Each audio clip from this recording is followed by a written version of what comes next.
I'm afraid I'm going to have to leave it there for today. Because there are a bunch of Australians who need to hear from us. Today is the last day.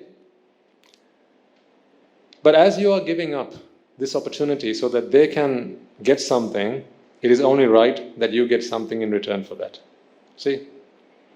If you give, you always get.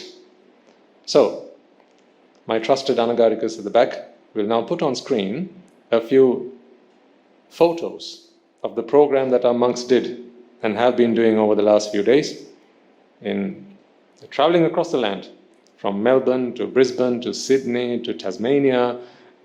Over the last 3 months, it's just been hectic. From place to place, they've been traveling, sometimes to rehabilitation centers, talking to people who are addicted to drugs, because drugs has become a huge problem there, massive problem. And we have the answer. Depression is a massive problem there, and we have the answer. Suicide, big problem. We have the answers. We have the answers because all we have to do is say, realize it's already with you.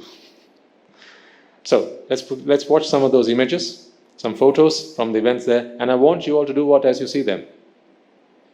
Rejoice. People just like you and I, right? Under the skin, we're all the same. They're men and women just like us. They're all children of the Buddha. We are all deserving of the truth, right? It matters not whether they're on this side of the world or on that side of the world. It matters not whether they're Christians or Catholics or Hindus or Jews, right? We all deserve the truth because the truth belongs to all of us. So they are now seeking that truth, and they are beginning to find the truth and beginning to find some answers. So let's put some of the photos on the screen, and as you watch them, you can rejoice in them.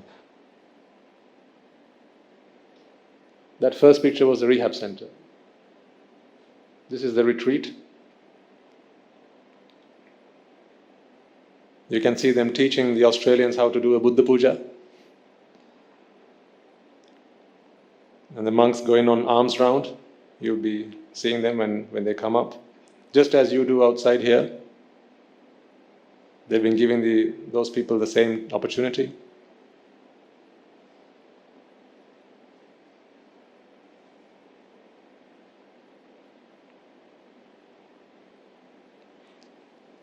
And in the retreat, they've been working outside as well, just attending to chores like cleaning up and so on, but with a difference. They were all taught how to practice the path as they work.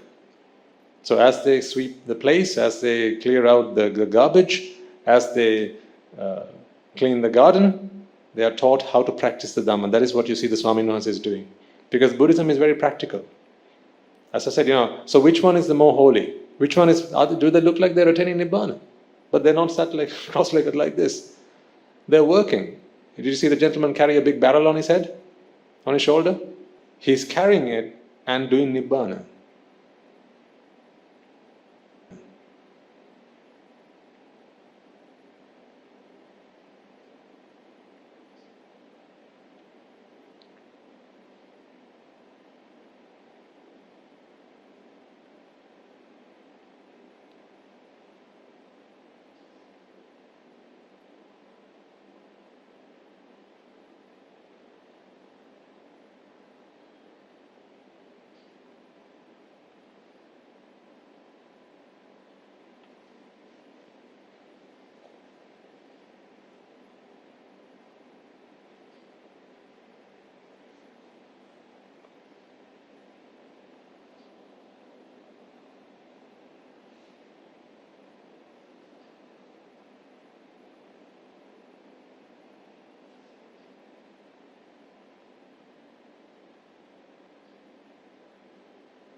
So that's them doing their daily reflection.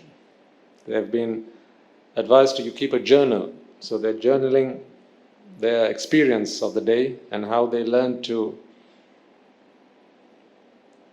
work through the problems that they have in their lives through the Dhamma.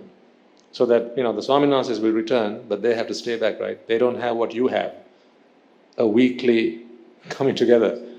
See what merits do? This is what merits can do. For them, the only merit is for, perhaps that is the last meeting that they will have with our Swaminathansis. But you get to see us every week. You get to do an offering to the Mahasangha every week. How often did you do alms before we started doing this? Maybe once a year. You went to the temple, offered some alms, but now you do it every Sunday. Every Sunday you give an offering to the Mahasangha. Merits begets merits. That's how it works. The more meritorious you are, the more meritorious deeds you'll get to do. That's how it works. Just like violence begets violence. Goodness begets goodness.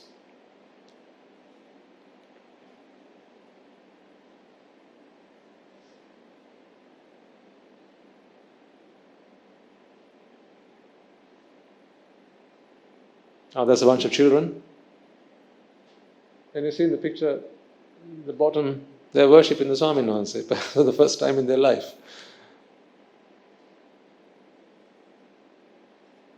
These children have been taught what the Mahasangha is. So they're not actually worshipping a monk. They're worshipping the qualities that is the Mahasangha. So today is the last day of the program, and I've been asked to go and talk to them to help them work out what options might be available to them from here on. Shall we ask them to come here?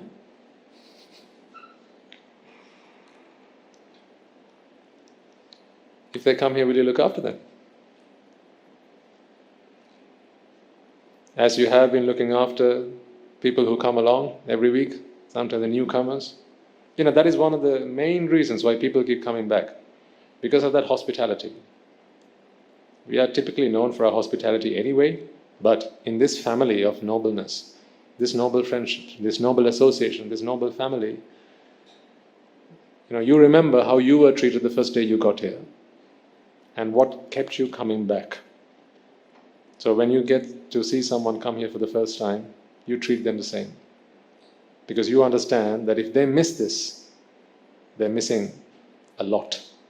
So you want to ensure that they keep coming back so that the change that has begun to happen in your lives begin to happen in theirs. Again, the gift of giving. If there was one phrase I could say to describe this community we have here, I would say, gateway to Nibbana, giving the gift of giving.